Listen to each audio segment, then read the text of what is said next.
안녕하세요. 문제를 이제 풀어보니까 어떠신가요? 예? 풀만한지 아니면 이게 너무 어려운지. 근데 사실은 이 문제가 어렵다고 생각을 했었어요. 제가 어려울 거라고 생각했는데 평균을 보니까 어렵진 않았네요. 평균이 70.8 나와가지고 70.8 엄청 많이 나왔네요. 이게 뭐 공시가 뭐 점수가 엄청 안 나왔던데, 공시 동영 1회차가 그래서 공시 1회차 점수를 까먹은 거 세법에서 많이 하시면 돼요. 이렇게. 예. 그래서 어차피 공시와 세법을 한 과목이니까 세법에서 점수 잘 나오고 공시 안 나오면 그 둘이 평균만 60점 넣으면 되거든요. 그래서 지금 푸신 분 중에 한 분이 하나 틀리고 다 맞으셨네요. 그래서 양심적으로 100점은 안 맞으셔서 다행이네요. 100점 나왔으면 2회차 문제를 빨리 수정을 해야 되는, 2회차를 이미 넘겨버려가지고 수정을 할 수가 없거든요. 100점은 나오게 할 수가 없거든요.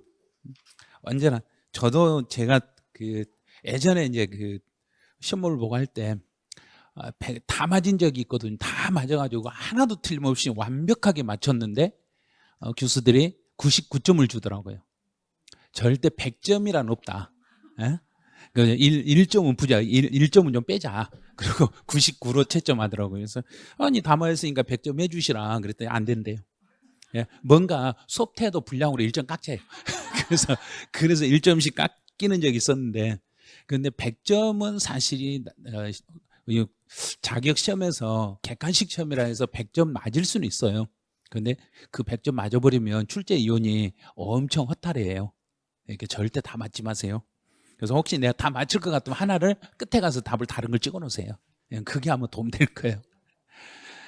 그래서 아마 그렇게 답을 찍으신 분도 많이 있을 거고, 나는 오답이라고 찍었는데 맞아버린 답도 있고 뭐 그럴 거예요. 지금부터 이제 세법은 30문제 해설을 할 건데,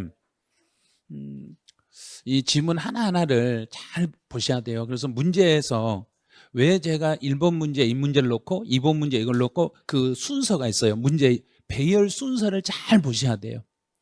작년에는 제가 문제를 낼 때 1번 문제에다가 어떤 것을 많이 넣냐면, 여기 1번에다가 그 지방세와 타 채권의 우선 관계를 1번에다 넣었어요.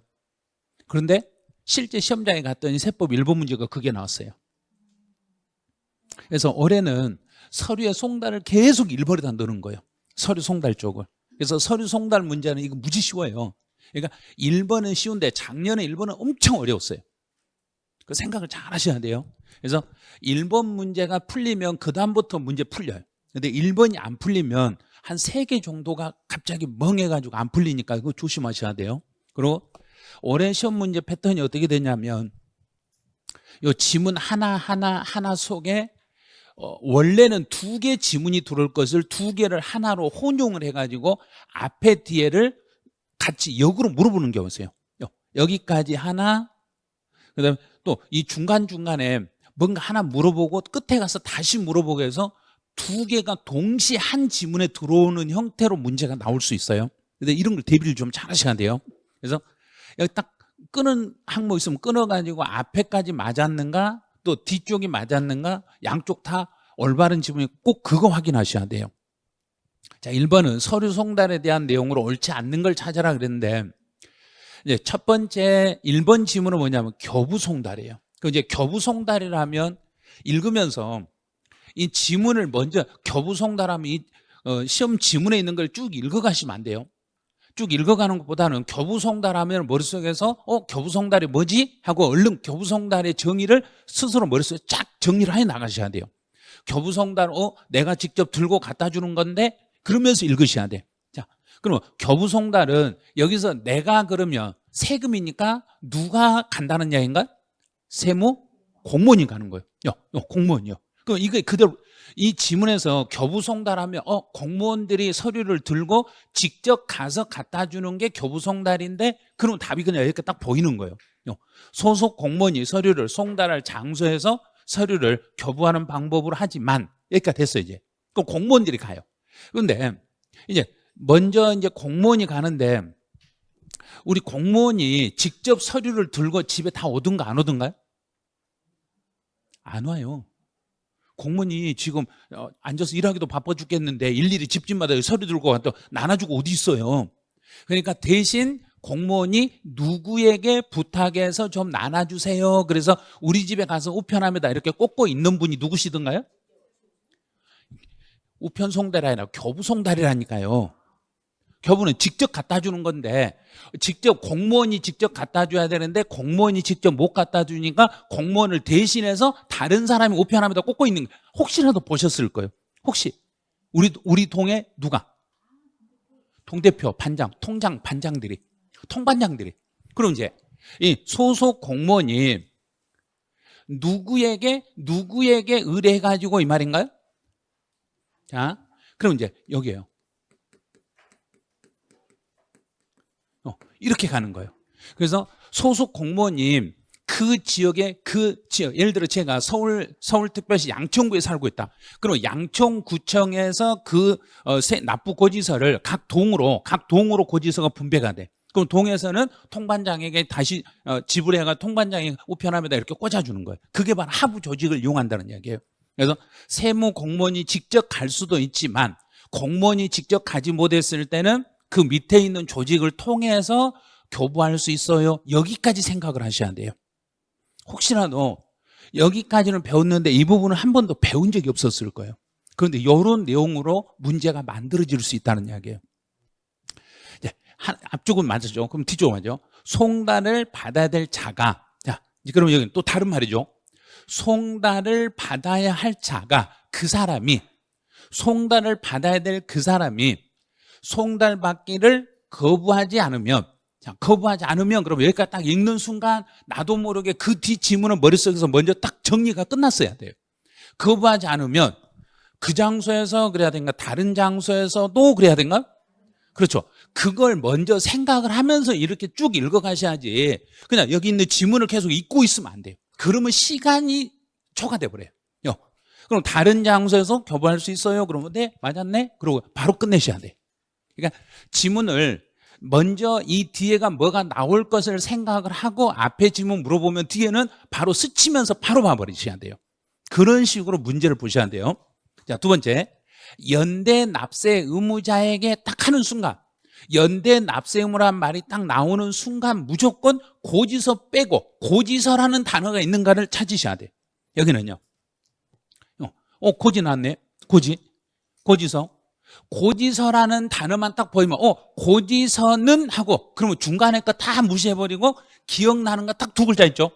각각. 자, 그럼 각각 송달 모두에게 각각 그럼 맞는 거예요. 중간에 건 건너 생략을 해야 돼요. 왜냐하면 이거 필요 없는 단어니까.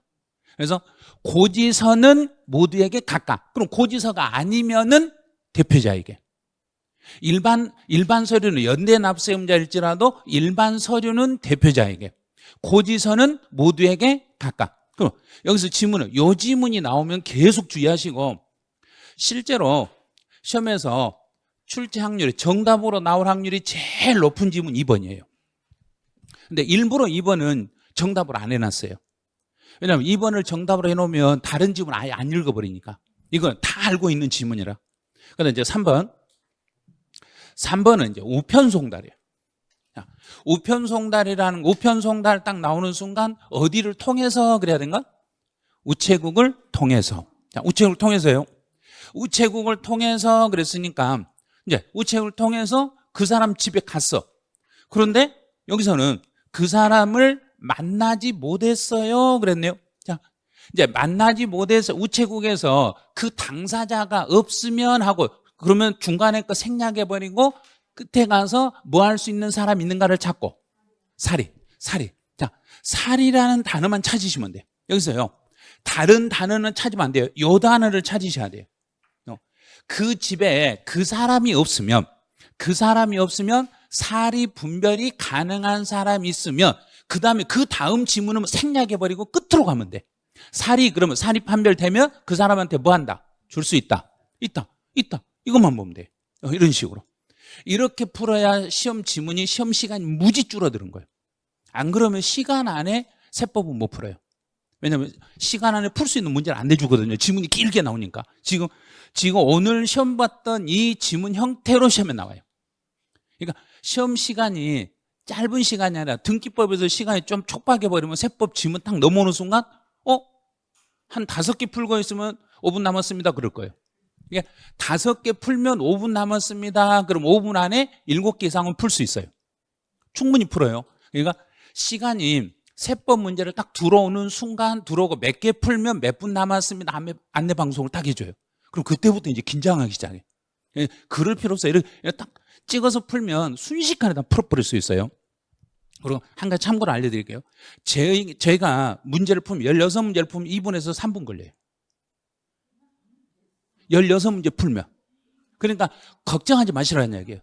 지금 여기서 배운 대로 제가 강의한 대로 이렇게 찍어 나가면 3분 안에 16개를 다 맞출 수 있어요. 그러니까 시간 5분 남았다. 5분이면 충분해. 그런 생각하고 문제 풀어줘요. 그래도 돼요. 그러니까 시간에 막 쫓기지 마시고 풀다 보면 답 보이면 답 찍고 나머지 시험 읽지 마시고 그 다음 문제 넘어가고 그렇게 하시면 돼요. 자, 여기까지 이제 해서 3개 이제 다 정리했어요. 자, 네 번째 가면 4번.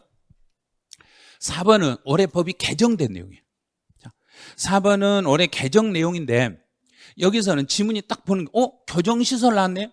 그런데 체포, 구속 요 단어만 딱 보시고 체포, 구속 그러면 교정시설에 갇혀 있으면 송달을 어떻게 할 것인가. 그럼 그때는 다른 지문은 절대 읽으시면 안 돼. 끝에 가서 누구에게? 장에게. 여기 이렇게만 그 기관의 장에게 송달합니다. 앞에 뭐 어느 국가 경찰서인가 교도소 뭐 이런 거 묻지 말고 그냥 장에게 송달합니다. 이렇게 가야지. 혹시 여기가 갇혀 있으면 공시 송달합니다. 그럼 갇혀 있는 사람이 나와서 게시판 보고 다니겠는가요? 아니죠. 공시 송달한다. 이게 올해 세무사 기출문제 정답 지문이에요.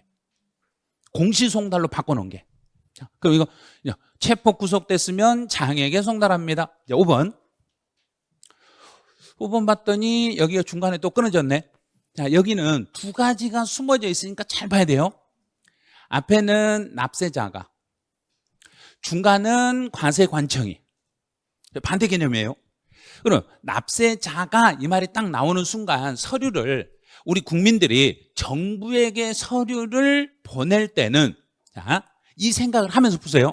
우리 국민들이 정부에게 서류를 보낼 때는 발신주의입니다. 발신주의라는 이야기는 보내면 되는가요? 그 서류가 국가의 기관에 들어가야 되는가요?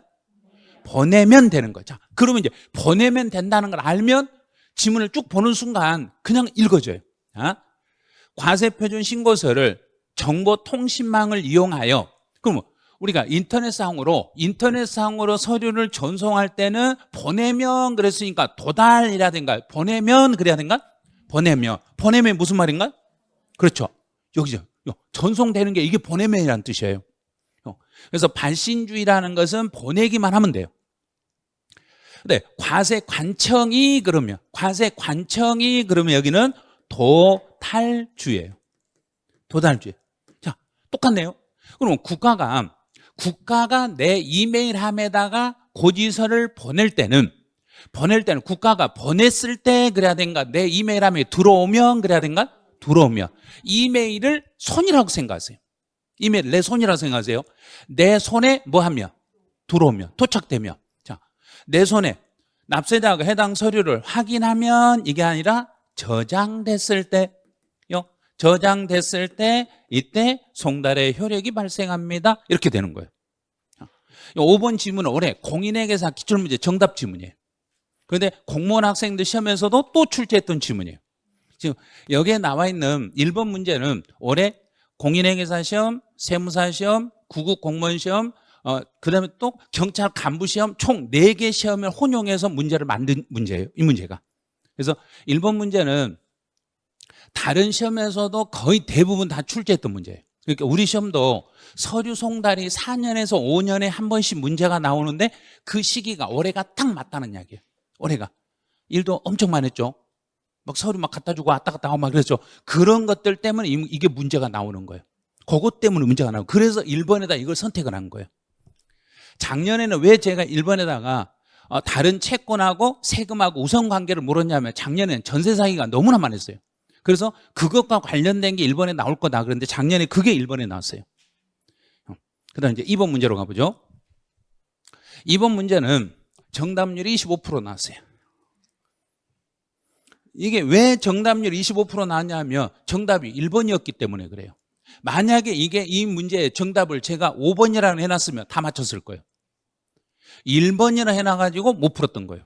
자, 그럼 이제 5번에다 찍으신 분이 4번, 5번에다가 정답을 하신 분이 상당히 많아요. 근데 이거는 2번, 4번, 5번에다 정답을 아주 고루고루 하셨어. 아주 고루고루. 시험 문제 성립, 확정, 소멸은 언제나 이렇게 종합 문제로 출제가 돼요. 성립, 확정, 소멸은 종합 문제인데 이제 작년 시험 문제는 여기에서 여기에 35회 때 여기가 시험에 나왔어요. 34회 때는 여기가 나왔어요. 이렇게 문제가 나와요. 확정이 나오고 그 다음에 소멸이 나왔어. 그러면 그 다음에는 다시 앞으로 성립이 오겠죠. 근데 성립이 오면 너무 쉬워. 그래서 이제는 올해 시험 문제를 때는 성립, 확정, 소멸을 하나로 묶어서 낼 차례예요.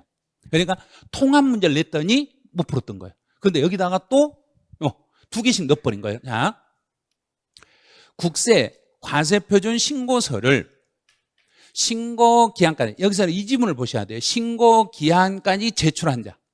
자, 신고기한까지 제출했으면 여기서 지금 물어보는 게 뭐냐면 이걸 물어보는 거예요. 자, 확정이라는 것은 내가 신고하냐 안 하냐 둘 중에 하나만 가지고 생각하세요. 신고하는, 자, 신고기한까지 신고서를 제출했으니까 확정은 됐다 해야 된가 안 됐다 해야 된가? 됐다. 자, 여기까지 됐죠. 이게 이제 해석됐어요. 확정이 되었어요. 자, 여기까지 끝났으면 그 다음 이제 여기서 다시 수정신고는 그랬어요. 자, 근데 수정신고라고 나오면은 반드시 요 단어를 찾으세요. 자, 수정신고가 나오면 수정신고는 이미 신고된 금액을 올려서 그래야 된가요? 낮춰서 그런가요? 올려서 이게 수정신고예요. 근데 작년 시험에 세무사 시험에서는 여기를 감액하여 이렇게 문제를 출제해놨어요. 작년 세무사는 감액하여. 그 다음에 올해 공인회계사 시험에서는 요 지문으로. 작년 세무사 나온 지문을 올해 공인회계사 지문에서 그대로 다시 바꿔치기 해놓은 거예요. 똑같이 내놓은 거예요. 증액하여 수정신고하면은 요거 확정 된다 해야 된가 안 된다 그래야 된가? 된다. 됐죠? 여기까지 했어 이제. 자, 여기까지 해서 이제 딱 맞았어. 그럼 그 수정신고를 내가 지금 수정신고한다는 이야기는 지금 수정신고가 기존에 이미 신고한 내용에 영향을 미친다? 안 미친다? 안 미친다. 알고 있잖아요. 그 수정신고는 당초 신고에 따라 확정돼요. 요거 앞에서요. 이미 신고해서 확정된 그 세액에 권리의 관계 영향을 미치지 아니한다. 근데 미친다고 한 거예요. 그리고 아니 당신 수정신고에도 우리 세무공무원들은 그냥 핑 돌지 않아요. 그냥 그대로 인정을 해요. 그 말이에요. 그냥 영향을 미치지 않아. 지금 수정신고 한다고 해서 앞에 이미 신고된 것도 완전히 뒤집어 버린다. 그대로 인정한다. 그대로 인정해놓고 이번에 수정신고 한 것만 가지고 따지겠다는 이야기예요. 영향 미치지 않아요. 근데 이 지문을 시험 문제에서 엄청 많이 출제하는 거예요. 1번 지문을. 그런데 의외로 제가 이걸 동그라미 1번에다 딱 갖다 놓으니까 이제 2번부터 헷갈리기 시작하는 거예요. 이제 2번부터 얼마나 헷갈리면 보세요. 신고 기한이, 이제 요 지문을 봐야 돼요. 신고 기한이 지난 후 신고했네. 자, 신고 기한이 지난 후에 신고했으니까 이게 무슨 신고란 이야기인가? 그래요. 기한 후 신고예요. 자, 이 말을 해석을 하셔야 돼요. 이게 문제 지문을 읽으면서 요 말이 무슨 뜻인가를 스치면서 읽어가셔야 돼요. 그냥 문구 그대로만 보고 풀어서는 안 돼요. 기한이 지나서 신고했으니까 이제 다른 건 이거 물을 필요도 없어요. 기한이 지나서 신고했으니까 이제 확정이 되냐 안 되냐 이걸 물어볼 거예요. 기한 후 신고는 확정 효력이 있다? 없다? 없다. 안 넣는다. 끝. 중간에 금액은 필요 없는 거예요. 금액이 갑이 500만 원의 양도소득세를 법에서 정한 신고 기한이 지난 후 6개월 이내에 신고하며 이게 기한이 지나서 신고했으니까 500만 원으로 이걸로 확정될 수가 없다. 그럼 확정이 안 된다는 이야기는 기한 후 신고는 확정을 인정을 안 해줘. 그럼 인정을 안 해주니까 신고일로부터 얼마 만에 세액을 확정해서 통지해 줘야 되고, 그렇죠. 3개월 이내에 세액을 결정해서 정부가 그 사람에게 통지를 이렇게 해 주셔야 돼요. 그래서 어떤 시험에서는 기한 후 신고 확정되냐 안 되냐를 물어볼 수도 있고, 만약에 기한 후 신고를 하면 정부는 몇 개월 안에 결정 통지하냐 여기를 물어볼 수 있고요. 요 개월수를 물어볼 수 있고 둘로 나눠서 물어보는 거예요.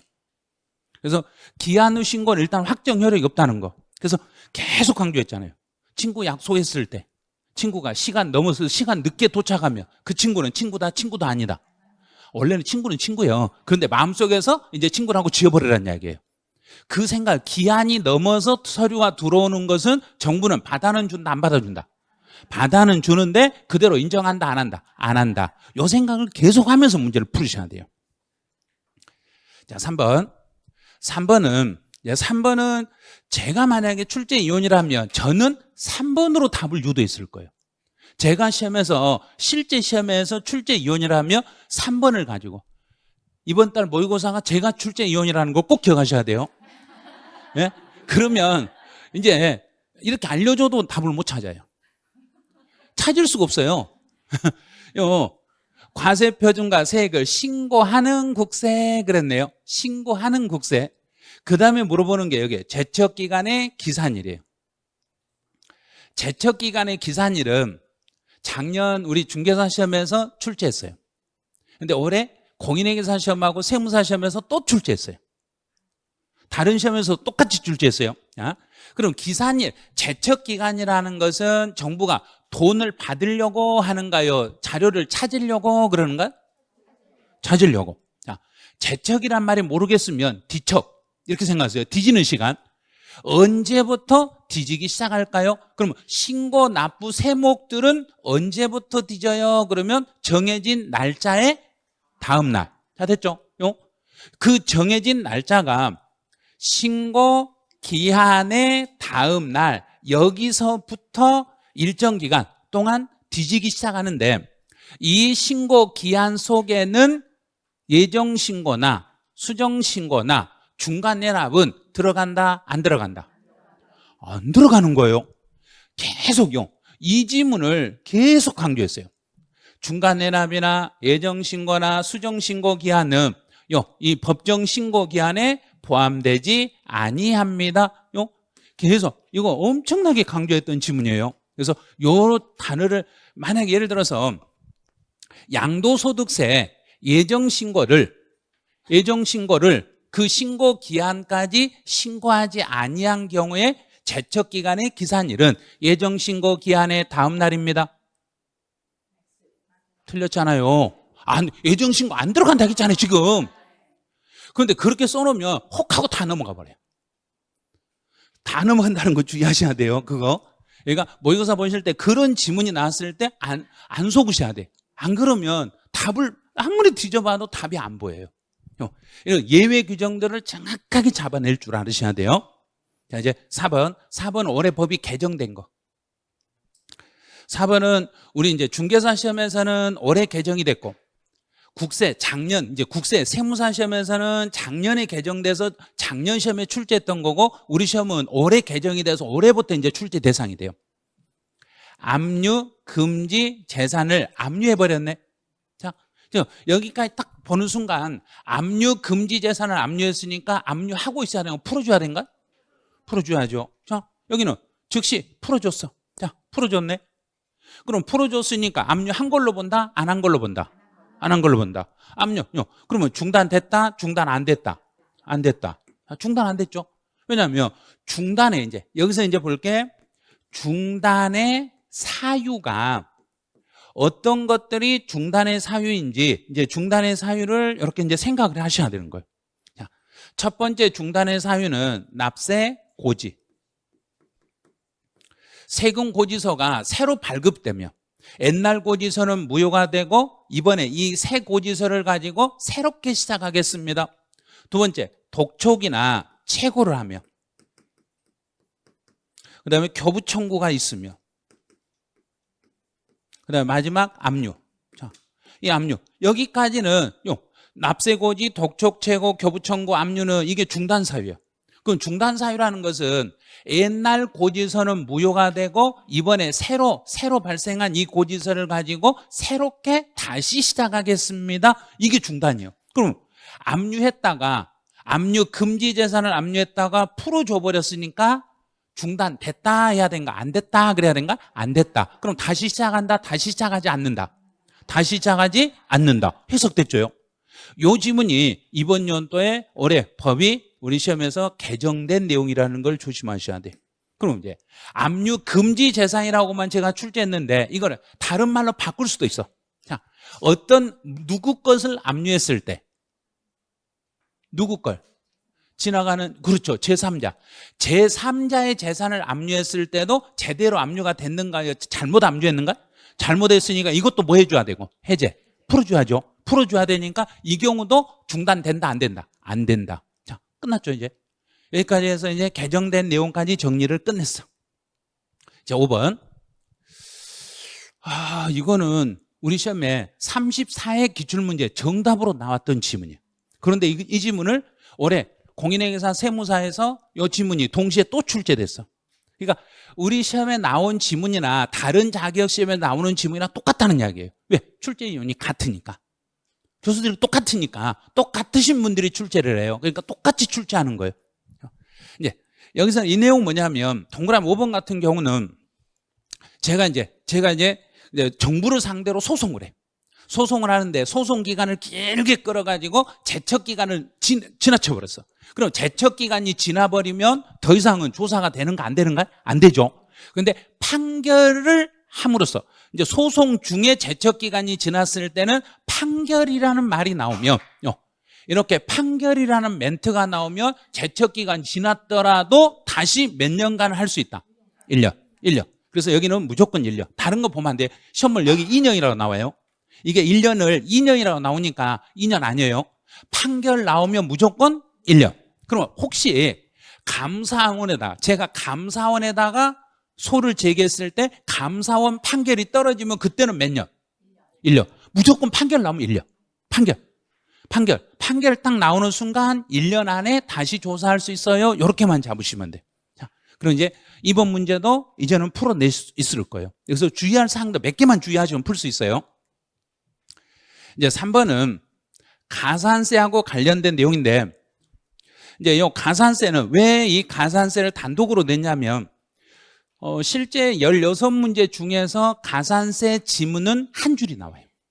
한 줄이. 근데 올해는 가산세 지문이 취득세나 등록면허세 쪽에서 가산세 지문이 나올 확률이 커요.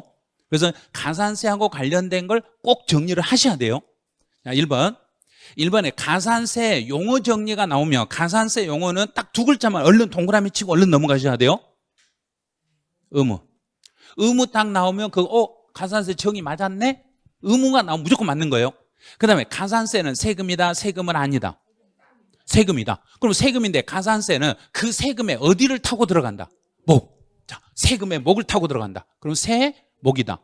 세목이다. 이 말은 세금의 목록이다. 세금의 목을 타고 속으로 쏙 들어갔으니까 그 세금 속에 들어있으니까 가산세도 곧 뭐하고 똑같다? 세금이다. 세금이에요. 그런데 이제 여기서 한 단계 더.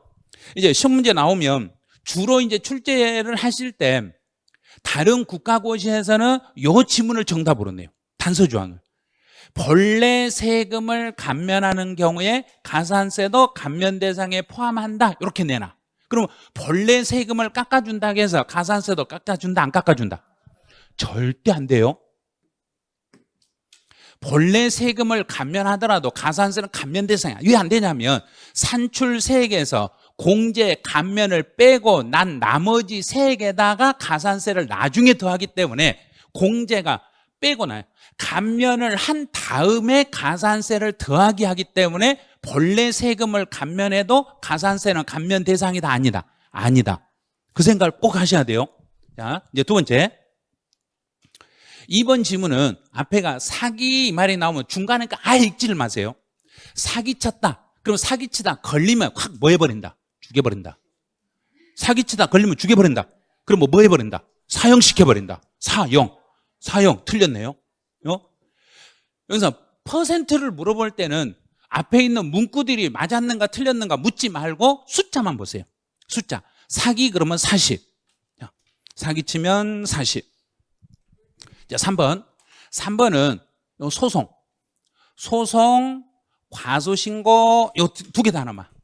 지금 소송 중에 제가 이길지 질지 모르니까 신고를 했겠는가 안 했겠는가? 안 했겠죠. 이 소송 중에 있는 것은 제가 신고 안 하고 과소신고했어. 그럼 과소신고했으니까 내가 졌다 이겼다? 모르죠.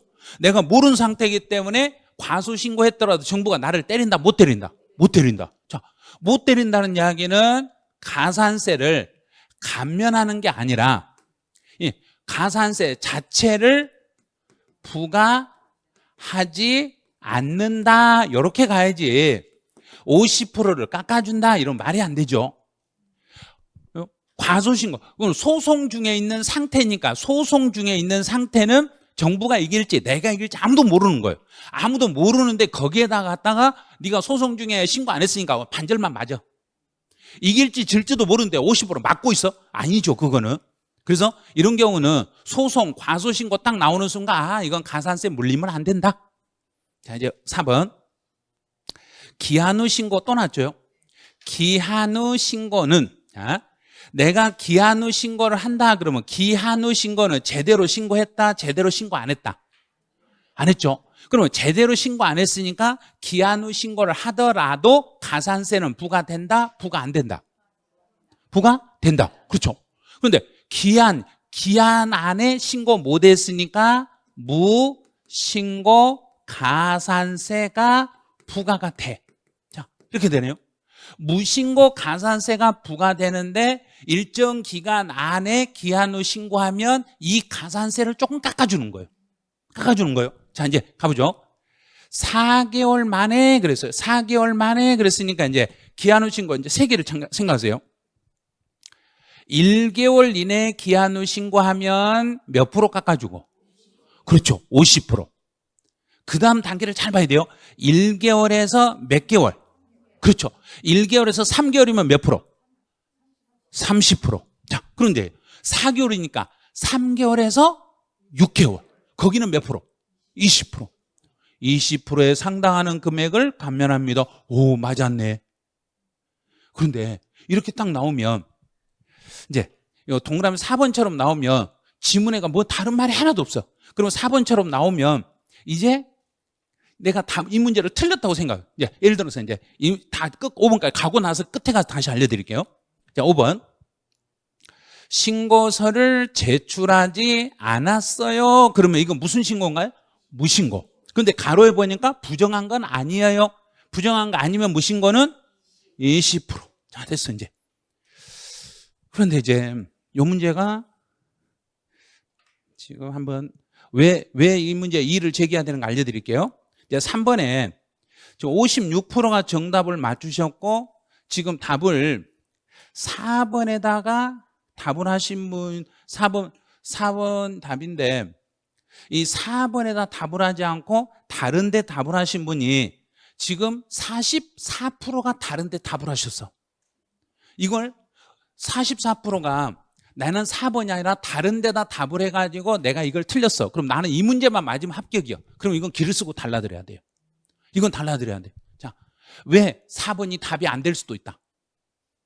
이거를 본인이 내가 1번, 2번, 3번, 5번에다 답을 하신 분은 이 4번도 답이 안 된다. 이거 모두 정답 해줘야 된다. 이렇게 악을 쓰고 달라드려야 돼요.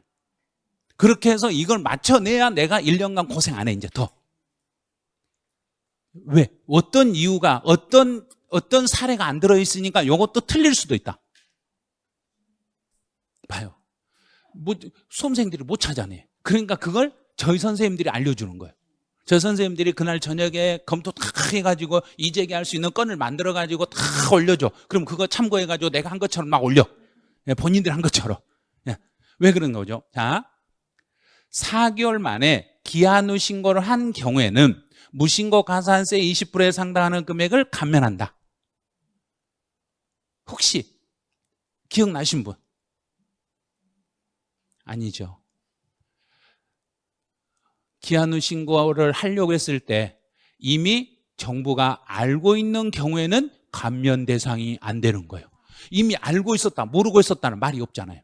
만약 이걸 이미 정부가 알고 있는 상태였더라면 감면 안 되잖아요 하고 달라들어야 돼요. 그럴 수도 있잖아요 하고. 그러니까 세법 지문이 길어지는 거예요. 조금이라도 하자가, 조금이라도 단서를 넣지 않으면 오해 소지가 있고 모두 복수정답 처리가 돼버린다는 이야기예요. 그래서 감면을 받을 때 무조건 감면해 주는 게 아니라 기한 후 신고나 수정 신고 같은 경우는 이미 정부가 알고 있는 상태에서 기한 후 신고를 이행한 경우는 감면을 해준다, 안 해준다. 그거 생각나는가요? 네, 어렴풋이 들어본 생각 있을 거예요. 정부가 알고 있는 상태에서 기한 후 신고를 했을 때는 중간에 가로 항목에가 이거는 제외하고 이런 단어가 있었더란 이야기예요. 그래서 출제하는 분이 이걸 딱 빠뜨리고 이렇게 출제해 놓으면 이거는 어떻게든 달라들어가지고 이것도 정답으로 인정을 받아서 세법 하나를 더 맞출 수 있도록 하셔야 돼요. 이렇게 지문만 나온다 하면 저희가 이제 요거는 요런 잘못 때문에 이것도 정답이 될 수 있어야 하고 이재기 건을 만들어 드릴 거예요. 그럼 그때는 아마 확률은 한 6, 70% 이상은 정답으로 인정받을 수 있는 확률이 있어요. 이런 경우는. 그래서 여기에다가 기한 후 신고를 할 때 정부가 알고 있지 않았다. 이거 써줘야 돼. 정부가 이미 알고 있는 상태였더라면은 내가 기한 후 신고를 하더라도 감면 혜택은 받을 수가 없어요. 그런 것까지 생각을 꼭 해주셔야 돼요. 자, 이제 문제 4번 가보죠. 4번은 정답률이 66%밖에 안 나왔어요. 이거 그리 어렵지 않아요. 그리 어렵지 않는데 일반 채권하고 세금하고 채권하고의 관계가 나오면 우선순위가 나왔을 때는 반드시 비교하는 대상만 동그라미 쳐가지고 번호 1번, 2번 번호를 스스로 매겨가면서 문제를 풀어가셔야 돼요. 자, 1번. 자, 소득세를 그랬네. 이제 세금 총, 그리고 그 문제 풀 때 우선순위에서 세금의 명칭이 나오면 명칭에다 반드시 밑줄을 그으세요. 자, 그리고 소득세는 무조건 앞으로 가는 세금이다. 순서를 따져서 앞으로 간다. 순서를 따진다. 그래서 순서를 따지냐 안 따지냐요. 이렇게 해요. 세금의 종류를 딱 쳐놓고 이거 순서를 따지는지 안 따지고 바로 가는지 요거 생각하면서 문제를 풀어주셔야 돼요. 납세 의무의 확정일 전에, 그럼 확정일 이 말은 거 다른 말로 얼른 바꿔봐요. 확정일은 소득세 확정은 신고하면서 확정이 되니까 신고일 전에 설정이 됐어요. 그럼 신고일은 신고 납부 세목의 신고일이 법정기일이에요. 작년 우리 시험에서는 양도소득세하고 취득세 법정기일을 두 줄을 냈어. 법정기일을 작년에 이미 내버렸기 때문에 올해는 법정기일을 숨겨놓고 여기서 법정기일을 해석할 수 있도록 지문을 만들었어요.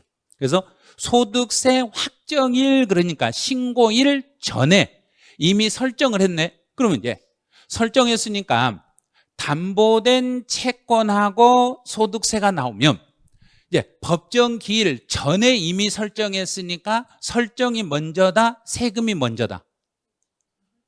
설정. 자, 그럼 이게요.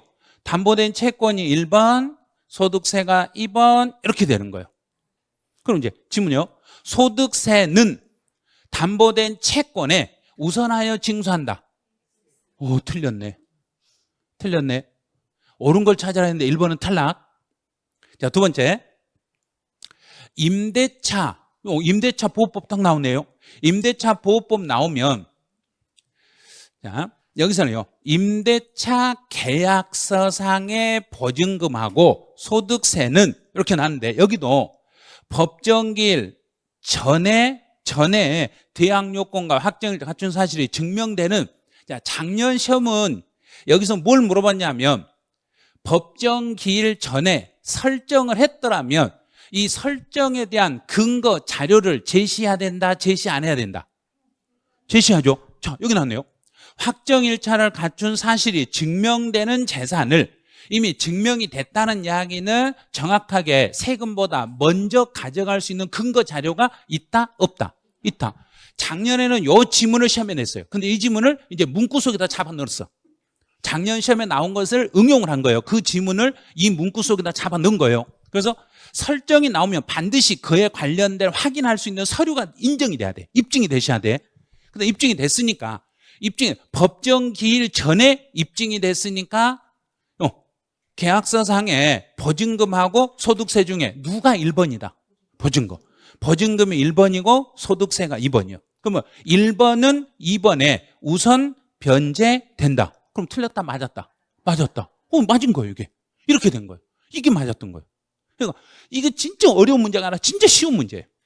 근데 작년에 우리 기출문제 나왔던 지문을 이 2번 지문 문구 속에 다 반영을 해가지고 문제를 만들어 드린 거예요. 자, 3번. 3번은 교부 청구라는 것이 나오고 압류라는 게 나왔네. 그럼 다른 거 볼 필요 없어요. 교부 청구와 압류가 나오면 누가 1번이다? 압류. 압류가 1번, 교부 청구 2번 해놓고 그대로 읽어봐요. 교부 청구된 징수금은 압류에 관계되는 징수금, 지방세와 같은 순위로 그래야 된가요? 순위가 다른가요? 다르죠. 자, 그럼 몇 번이 먼저란 이야기인가? 압류가 우선입니다. 1번이 2번보다 우선합니다. 이렇게 하는데 동순이다. 그럼 예를 들어서 압류나 교부 청구나 담보라는 거, 담보, 압류, 교부 청구가 없이 일반적인 세금이다. 그럼 일반적인 세금이면은 서로 간에는 순서가 있다, 없다? 자, 여기서 교부 청구나 압류가 아니라 그냥 나도 세금이고 너도 세금이고 나도 세금이고 너도 세금이면 순서가 있다, 순서가 없다? 없다. 집에서 큰아들하고 작은아들을 나눠줄 때 순서가 있다, 없다? 없다. 순서 없어요. 순서가 없어요. 그래서 일반적인 세금들은 순위가 어떻게 된다? 그렇죠. 같은 순위요. 일반적인 세금은 같은 순위인데 압류하고 교부 청구가 딱 들어있으면 그때는 누가 1번이다? 압류가 1번이다. 이렇게 가는 거예요. 자, 그럼 여기서는 먼저 담보한 세금이 1번, 압류한 세금이 2번, 교부 청구한 세금이 3번, 이렇게 세 가지를 얼른 순서를 딱 써놓으셔야 돼요. 압류, 담보, 압류, 교부 청구 이 순서. 자, 이 순서가 1년 전 공무원 7급 공무원 시험에 정답으로 출제했던 요거였어요. 그때 정답으로 어떻게 나왔냐면 담보와 압류와 교부 청구는 압류 1번, 담보 2번, 교부 청구 3번 순위로 배정합니다. 이렇게 나왔어. 그건 틀렸죠? 예? 그래서 여기는 이 순서를 정확히 익혀주시면 돼요. 자, 4번. 4번은 법정 기일 전에 설정이 됐는데 근데 이제 봤더니 종합부동산세네? 종합부동산세는 네가 설정하든지 말든지 나는 앞으로 간다, 뒤로 간다. 자, 그럼 이제 읽을 것도 없죠. 담보된 채권하고 종합부동산세 있으니까 종합부동산세가 1번, 담보된 채권은 2번. 그러면 2번은 1번에 우선하지 못한다. 자, 그럼 이제 여기서 이제 종합부동산세가 나오면 얼른 여기다가 국세니까 이것 말고 두 개를 더 얼른 갖다 붙여. 무슨 세? 상속세, 증여세 그러죠. 상속세와 증여세도 요것도 다른 담보된 채권하고 관계없이 언제나 이 세 가지는 앞으로 가서 가져가는 세금입니다. 이제 5번은 이제 법정 기일을 물어봤네. 법정 기일은 신고에 따라 확정되는, 그러면 신고에 따라 확정되는 세금이니까 신고 납부 세목. 신고 납부 세목의 법정 기일은 신고 기한의 다음 날이 아니라 신고일. 자, 그럼 여기서 끝나면 안 돼요. 법정 기일을 물어볼 때 보통 징수 세금에 대한 법정 기일까지 요것까지 정리하셔야 돼. 보통 징수에 대한 법정 기일은 고지서. 자, 발송일이다, 도달일이다. 고지서? 발송일이에요. 도달일 아니에요, 이거는. 발송일. 서류를 송달할 때는 도달일이 되는데 법정 기일을 따질 때는 고지서를 발송한 날입니다. 이렇게 잡으셔야 돼요. 그럼 이 문제도 이제 풀어낼 수는 있을 거예요. 그래서 문제 푸실 때 우선순위 문제에서는 지문이 약간 용어들이 복잡해요. 용어가 복잡하는데 그 용어에 현혹되지 마시고 세금 관계를 물어보면 세금이 나오면 꼭 세금의 밑줄을 긋고 보면 그게 답이 조금 더 빨리 보이실 거예요. 이제 문제 5번. 이제 취득세, 과세 대상과 납세 의무자에 대한 설명으로 옳지 않는 걸 찾아라. 이 문제는 거의 정답률 90%가 넘으셔야 돼요. 그런데 75%밖에 안 나왔어요. 이게 이 문제는 90%가 넘어야 돼요. 그 틀리신 분들은 이거 안 틀리셔야 된다는 이야기예요. 시험에 합격하고 싶으면 이거 안 틀리셔야 돼요.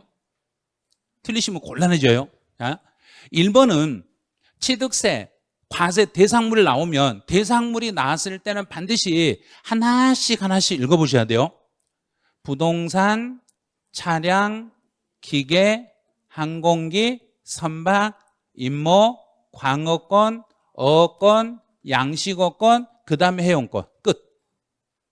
이 안에 들어가면 안 되는 거. 자, 여기에 절대로 들어오면 안 되는 거 세 가지를 딱 생각하면서 읽으셔야 돼. 이 속에 들어오면 안 되는 것 세 가지는 머릿속에 딱 생각하면서 쭉 읽어가셔야 돼. 첫 번째, 지상권, 전세권, 부동산 임차권. 이 세 가지는 절대 안 되는데 만약에 여기에 하나만 더 붙인다. 그럼 부동산을 취득할 수 있는 권리도 들어오면 된다, 안 된다? 절대 안 돼. 이 지문을 알면서 이 지문을 쭉 읽어가다 나오면 이 중에 하나라도 나오면 얼른 X 딱 긋버리셔야 돼요. 그래서 지상권, 전세권, 등기된 부동산 임차권 요 세 가지가 이 문구 속에 들어온가 안 들어온가를 봐야 돼요. 자, 이 지문은 동그라미 1번 올해 공인회계사 기출문제 출제했던 지문이에요. 요 시험 지문이. 자, 2번. 종류를 변경하거나 지목을 변경했다. 요 지문은 매년 출제되는 지문이에요. 동그라미 2번은. 동그라미 2번은 우리 시험에 지목 변경은 해년마다 출제를 해요. 토지의 지목을 변경했을 때는 반드시 뒤에 뭐만 따라붙으면 된가? 가액 증가. 그래서 반드시요. 요거만요. 가액이 증가한 경우에 요 지문을 봐야 돼요. 그럼 문제를 어떻게 되냐면 가액 증가라고 낼 수도 있고 만약에 문제에서 두 가지로 나눌 수 있어요. 증가 또는 감소. 그럼 틀렸죠. 증가 또는 감소 틀려. 그 다음에 또 하나는 증가 여부에 관계없이 그것도 틀려. 그래서 문제에서 가액이 증가하면 그때 뭐 한 걸로 본다? 취득한 것으로 본다. 감소할 때는 취득이 아니에요. 그래서 증가한 경우에만 취득으로 본다. 이제 3번. 3번은 요 3번 지문을 못 찾으신 분들은 스스로 읽으면서 맞다고 착각을 해. 지문을 나도 모르게 그냥 스치고 읽으셔서 그래요. 조합원용으로 취득했다. 자, 그러면 여기서 다른 지문을 보면 안 돼. 조합원용으로 취득했으니까 누가 납세의무를 진다? 자, 근데 누구라고 써놨는가? 원자가 빠졌잖아요. 근데 예전에 시험 보고 와서 시험지를 보여주신 분이 있었어요. 보여주신 분이 뭐라고 보여줬냐면 선생님 제가요 기출문제 오타를 발견했다니까요. 제가 오타를 발견했어요. 이게 원자가 빠져 있었어요. 그래서 제가 원자 넣어놓고 읽었어요 그러더라고요. 원자 없는 게 그게 답인데요 그랬어요. 그랬더니 아니 저는 이게 오타인 줄 알았어요 그러더라고요. 반드시 오타 있으면 칠판에다 써줘요. 이거 수정하라고. 수정하라고 딱 써주니까 그렇지 않고는 절대 고치면 안 돼요. 그래서 조합원이 납세의무를 지는 거지 조합이 납세의무를 지는 거야. 그럼 이거 3번 틀렸네. 이렇게 내는 거예요. 이게 교묘하게 나도 모르게 읽다 보면 조합원이 이렇게 읽어져 버려. 나도 모르게 그렇게 읽어져. 그러니까 읽을 때 다른 지문을 다 보는 게 아니라 여기만 딱 읽는 거예요. 자, 여기만. 조합원용 하면은 뒤에 거 생략해버리고 요거 단어만 찾아가. 조합원이 틀렸네? 똑같은 말이 나와야 되는데 틀렸네? 하고 찾으셔야 돼. 그러면 답이 빨리 보일 거예요. 근데 단 여기서도 이제 조심할 것. 여기도 단서 조항이 하나 들어가야 되는데 조합원에게 귀속되지 아니한 부동산을 포함한다? 제외한다? 제외한다. 그 지문도 여기 들어오셔야 돼. 만약에 조합원에게 귀속되지 않는 게 있으면 그래도 조합원이 세금 내냐? 이거 또 따지셔야 돼. 이렇게 단서가 빠졌으면 이거 단서 빠졌는데요. 단서 때문에 이것도 답이 될 수 없는데요. 이것도 오답 처리할 수, 이것도 맞닥 해주세요. 막 이렇게 우겨야 돼. 들어주면 좋고. 근데 들어줄 확률은 한 10%. 그래도 한번 해보기 찔러는 봐야 돼요. 이거는 요 정도 나오면 뒤에 단서 조항이 없을 때는 단서가 없어도 틀렸다고 우겨는 봐야 돼요. 그럼 혹시라도 맞닥해 줄 수 있어요. 왜냐하면 합격생이 적으면 맞닥해 줘 버리거든요. 그렇게 단서가 빠져가지고 3년 전에도 단서가 빠져가지고 이거 오답이라고 우겼더니 정답 인정해 줘 버렸어요. 그러니까 한 번씩 해볼 필요는 있어요. 이런 것도. 자, 4번. 이거 시험 문제 나오면 계속 출제하는 거. 부동산 등의 취득에 관계되는 등기, 등록을 하지 아니한 경우라도, 자, 등기가 꼭 돼야만 취득이다, 안 돼도 취득이다. 안 돼도 취득이다. 등기. 그러면 문제에서는 민법상 등기를 이행한 경우에 하나여, 이 지문이 나오면 X. 틀렸어요. 세법은 법률 관계, 서류가 중요하다, 사실이 중요하다. 사실이 중요해요. 그래서 언제나 문제 풀 때 요 단어를 보고 푸셔야 돼요. 사실상 취득하면 취득으로 보고 세금을 물으시면 됩니다. 5번. 5번은 최근에 3번이나 시험에 출제했던 지문이에요. 위하고 4번하고 5번하고 똑같은 지문이에요. 똑같은 지문이네요. 그래서 운수업체 명의로 등록이 돼 있어. 그럼 운수업체 명의로 등록이 돼 있는 서류상에는 누구 걸로 돼 있는데? 운수업체 걸로 돼 있는데 실제로 차량의 취득 대금을 지급한 자가 따로 있음이 입증이 됐네. 그러면 실제 주인이 운수업체다, 따로 있다. 따로 있으니까 그 차량의 대금을 지급한 자, 이 사람이 납세음자가 됩니다. 이게 바로 사실상 취득자라는 이야기예요. 그래서 이 5번 지문을 내면 4번 안 나와. 4번이 나오면 5번 안 나와. 둘 중에 하나가 돌아가면서 나와. 왜냐? 똑같은 내용이니까. 공부상의 주인이 내냐, 사실상 주인이냐, 이걸 물어보는 거예요. 그래서 실제 주인이 공부상하고 다를지라면 사실상 소유자를 납세 의무자로 하겠습니다. 이런 식으로. 자, 문제 6번. 문제 6번은 정답률 조금 올라갔네요. 78%로 올라갔네요.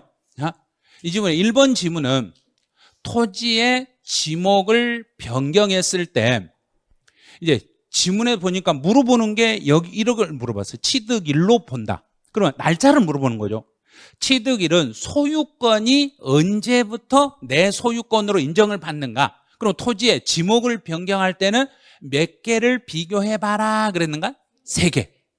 사실상 변경된 날, 공부상 변경된 날, 그 다음 또 하나는 사실상 사용일, 요 3개. 3개 다 있네. 3개 다 있으니까 맞는 거예요. 그래서 혹시 문제에서 토지의 지목을 변경했을 때 오답으로 내는 건 딱 이거예요. 토지의 지목을 변경했을 때는 사실상 변경일을 취득일로 본다. 틀렸죠? 하나밖에 없으면 틀린 거예요.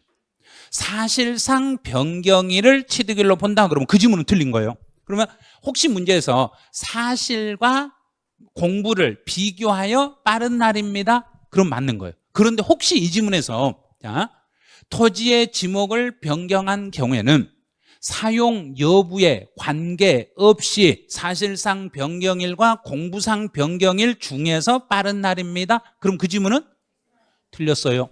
이것과 관계없이 그랬으니까 틀린 거예요. 사용 여부와 관계없이 그러면 그 지문은 틀려요. 먼저 변경일보다 사용을 먼저 하고 있으면 변경일이 먼저 될 수 있다는 거. 자, 이제 동그라미 2번. 2번에서는 요 단어를 보세요. 해제. 자, 해제한다. 해제라는 이야기는 지금 내가 물건을 내 손에 들어온 물건을 내가 가지고 있는가 돌려줘 버렸는가? 돌려줬다. 돌려줄 때는 앞에를 잘 보세요. 자, 무상인지 유상인지를 구별을 꼭 하셔야 돼요. 유상이냐 무상이냐를 구별을 반드시 하셔야 돼요. 자, 그럼 무상이면 무엇과 뭐 두 가지를 우리는 무상으로 배웠는가? 상속과 징역. 자, 그러면 상속은 상속은 내가 받은 걸 사망자에게 돌려줄 수 있다, 돌려줄 수 없다? 없다. 해지 안 되죠. 그럼 증여는 있다. 그럼 이제 읽을 때 요게 증여만 해제가 된다는 걸 꼭 생각을 하셔야 돼요. 그럼 증여만 해제가 되니까 증여는 증여받고 얼마 만에 취득세 신고해야 되고 달의 말일부터 3개월. 그럼 돌려줄 때도 달의 말일부터 3개월. 여기는 신경 쓰지 마세요. 일단 달의 말일부터 3개월 안에만 돌려주면 되는데 돌려줄 때 꼭 지킬 거. 등기하고 돌려준다, 안 하고 돌려준다. 자, 그래서 시험 문제 낼 때는 반드시 물어볼 때 여기를 물어보는 거예요. 등기를 하였더라도 그러면 절대 안 돼요. 등기가 되어 있는. 그럼 우리 책을 사가지고 책에다 내 이름을 쓰고 반품은 된다, 안 된다? 안 된다. 그 생각을 딱 하시면 돼. 등기가 되어 있는 상태에서는 반품이 안 된다. 자, 그럼 이제 이 지문을 여기를 유상승계로 바꿔볼게요. 그러면 유상승계로 바꾸면 내가 유상으로 취득했으면 취득일로부터 며칠 안에 취득세를 신고하고 60일. 누가 달의 말이라고 그래요? 취득 유상이니까 그날로부터 60일. 그럼 돌려줄 때도 며칠? 60일. 그날로부터 60일 안에만 돌려주되 단 여기도 등기하고 돌려줘라 하지 말고 하지 마. 똑같아. 이 날짜만 다른 거예요. 증여는 3개월, 유상이면 60일. 요것만 다른 거예요. 자, 동그라미 3번. 이제 상속 나왔네요. 이제 작년 시험에 나왔던 거네, 이거. 자, 상속을 받았을 때 여기에서는 이제 물어보는 게 뭘 물어봤냐면, 과세 표준을 물어보네. 과세 표준. 상속에 따른 무상취득, 상속을 받았을 때는 어떤 금액을 기준으로 신고해야 되고, 시가 표준액. 시가 표준액을 취득 당시 가액으로 하나 하고 딱 끊어줘요. 여기까지. 그 다음에 뒤에 질문을 다시 봐야죠. 네. 1억 원 이하의 부동산을 증여로 취득했네. 그러면 시가 표준액 1억도 안 되는 걸 증여받으면은 증여는 원칙적으로 무엇으로 계산하는 게 맞는데 시가 인정액 이렇게 가야 돼. 시가 인정액으로 계산해야 되는데 단 1억이 안 된 물건을 증여받았을 때는 그때는 시가 인정액과 시가 표준액 중에서 납세자가 뭐 한 걸로 간다? 정하는 거. 납세자가 정하는 걸로 가. 크고 작고를 구별하면 안 돼요. 일단 시가 표준액 1억도 안 되는 부동산을 증여받았을 때는 시가 인정액, 시가 표준액 둘 중에 납세자가 정하는 거. 그런데 이 지문을 앞에를 여기를 바꿔치기 볼게요. 1억 원 이하의 부동산을 상속 취득하는 경우에는 1억이 안 돼도 뭘로만 해야 되고? 시가 표준 인정액 안 돼요. 상속은 시가 인정액 절대 안 돼요. 상속은 금액하고 상관없이 무조건 시가 표준액. 증여는 1억이 넘으면 시가 인정액. 1억이 안 되는 것은 시가 인정액도 되고 시가 표준액도 되고 납세자가 정한 거. 본인이 정한 거. 그런데 혹시 문제에서 작년처럼 문제를 내면 이렇게 낼 거예요. 시가 표준액 1억 이하의 부동산을 증여로 취득하는 경우는 시가 인정액과 시가 표준액 중에서 더 높은 가액으로. 높은 거 아니에요. 작년처럼 문제 낸다면 높고 낮다로 비교할 거예요. 여기서는 납세자가 정하는 거. 그러면 여기 포인트는 여기예요. 납세자가 정하는 가액이요. 이 지문을 정확히 읽어내셔야 돼요. 자, 4번. 작년에는 이제 시험이 뭘 냈냐면 이제 특수한 경우에 과세 표준에서 대물 변제하고 부동산 교환을 냈어. 자, 두 개. 대물 변제하고 부동산 교환을 출제했고 양도 담보를 출제 안 했기 때문에 이 지문에다는 양도 담보를 내놨어. 여기는. 그래서 작년 우리 시험에서 대물 변제하고 부동산 교환이 문제가 나왔는데 올해 공무원 학생들 시험에서는 양도 담보 이 지문을 시험에 출제했어. 똑같은 문제인데 작년 시험 지문을 공무원 학생들 시험에서는 지문만 살짝 바꿔놓은 거예요. 똑같아요. 그리고 내가 양도 담보로 제공한다는 이야기는 먼저 무엇을 받았기 때문에 담보를 제공했는가? 돈 빌린 거 있죠. 그럼 갚을 돈이 있으니까 내가 갚을 돈이 있으니까 채권이다, 채무다. 채무. 자, 담보에 따른 채무액을 과세 표준화하는 거예요. 자, 여기서 그다음에 여기서 한 단계 더 들어가야 돼요. 자, 채무액을 과세 표준으로 하되 그다음에요. 요즘은요. 추가로 지급한 금액이 있으면 추가한다는 이야기는 더하기란 이야기인가 빼기란 이야기인가? 더하기. 자, 더하기. 끝에 더하기를 뭐죠? 요? 추가로 지급한 금액이 있으면 그 금액을 뭐 한다? 자, 여기를 포함한다. 그런데 시험 볼 때는 여기를 포함을 제외라고 써놓는다는 이야기예요. 그러니까 완전한 시험은 글자에서 반대말 바꿀 수 있는 단어만 바꿔요. 그래서 추가로 지급한 금액이 있으면 요거를 포함하고 그다음에 이제 한 단계 더 그 채무액이 시가 인정액하고 비교했을 때는 채무액하고 시가 인정액을 비교했을 때는 둘 중에 낮은 걸로 간다? 높은 걸로 간다? 높은 거. 자, 그럼 이제 읽어봐요. 채무액이 시가 인정액보다 적었다. 적었다. 그러면 누가 더 크다는 이야기인가? 요게 이렇게 됐다는 이야기예요. 채무 인정액이 시가 인정액보다 적었으니까 큰 금액이 뭘로 하고? 시가 인정액으로 하겠습니다. 이 틀은 만약에 여기가 양도 담보가 아니라 대물 변제다. 대물 변제다 그러면 이 금액은 뭘로 하고? 대물 변제액으로 가고 추가로 지급하는 금액이 있으면은 포함하고 대물 변제액이 시가 인정액보다 적을 때는 시가 인정액으로 하고 만약에 부동산을 서로 맞 교환했을 때는 시가 인정액 내가 주는 것의 시가 인정액보다 받은 것의 시가 인정액 중에서 둘 중에 뭐 한 걸로 하고 높은 금액으로 하고 그다음에 추가로 지급한 게 있으면 더하고 내가 받을 게 있으면 빼고 똑같은 내용. 그러니까 여기는 이 내용을 추가로 내가 더 줄 게 있으면 그건 더하고 이 지문이요. 이 단어만 알면 다른 유사 지문으로 나와도 다 이제 풀 수 있는 거예요. 자, 5번. 이제 시가 표준액이네요. 토지의 시가 표준액은 그럼 땅에 대한 시가 표준액은 개별 공시지가로 가는 거예요. 개별 공시지가로 하되 여기까지 딱 끊었어요. 그런데 이번 연도에 개별 공시지가가 아직 고시가 안 돼 있으면 이번 연도께 아직 고시가 안 돼 있으면 어떤 걸로 가면 되고 작년치 직전 연도에 적용하던 걸 갖다 쓰면 됩니다. 그런데 여기서 한 단계 더 이제 아예 지금까지 한 번도 이 땅에 대한 개별 공시지가가 고시된 적이 없으면 누가 기준을 정해주고 자 여기는 토니까 무슨 글자 들어가면 돼요? 국토부 장관 국토부 장관 땅에 붙어있는 건 국토부 장관 높은 것은 안전해야 되니까 행안부 장관 건물 상가 건물이나 아파트는 고층이니까 높죠 높으니까 행안부 장관 단독주택은 땅에 거의 붙어있으니까 국토부 장관 공동주택은 높으니까 행안부 장관 건축물도 높으니까 행안부 장관 토지는 국토부 장관 이 사람들이 기준을 정해주고 최종적으로 가격 결정은 누가 하고 시장 군수 구청장이 최종적으로 가격을 결정합니다. 이렇게 푸시면 돼요. 이제 7번까지 하고 잠시만 쉬었다 갈게요. 7번은 지금까지 이제 또 여기까지 푼 것 중에 정답률이 진짜 높아. 84%가 됐어. 근데 요거 이제 틀리신 분들도 이건 무조건 맞춰내야 돼. 이거 틀리시면 안 돼요, 이제. 취득세, 세율에 대한 설명. 자, 작년 시험은 어떤 식으로 제가 이 문제를 냈냐면 취득세 세율 문제를 작년에는 표준 세율을 시험에 낼 거고 표준 세율이 이렇게 박스 문제로 나올 거다. 박스로 나올 거다 했는데 작년 시험에 표준 세율이고 박스 문제로 문제가 출제됐어요. 근데 올해는 표준 세율이 아니에요. 올해는 특례 세율을 출제할 거예요. 근데 요거하고 좀 달라요.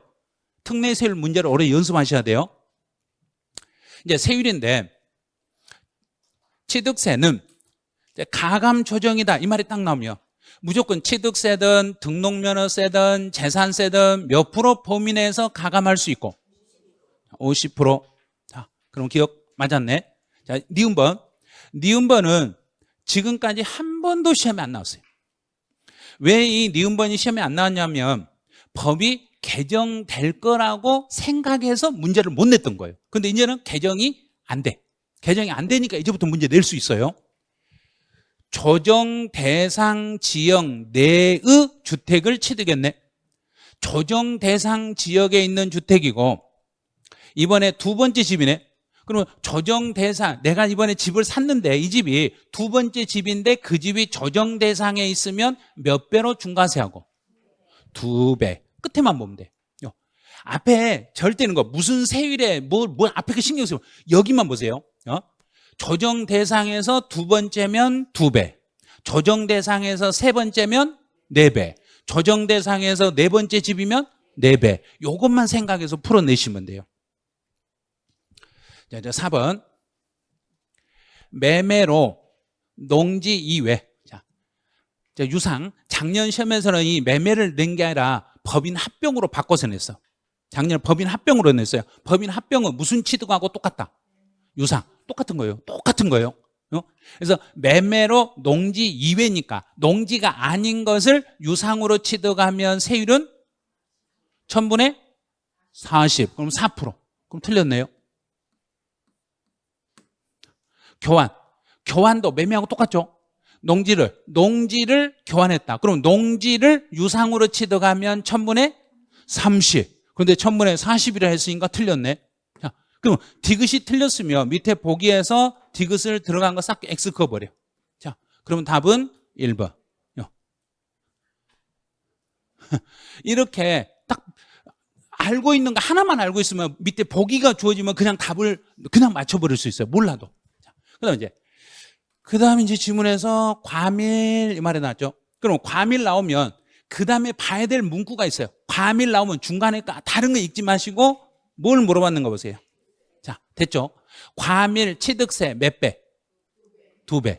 자, 그럼 3배라고 했으니까 틀렸네.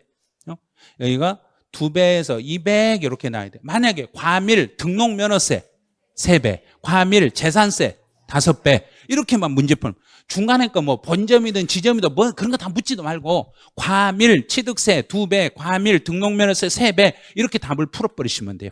그러면 이제 이렇게 문제를 하나씩 하나 풀 때 지문을 다 보는 게 아니라 진짜로 핵심된 단어를 그 단어를 가지고 정답으로 연결되는 단어가 뭔지를 이렇게 찾아주셔야 돼요.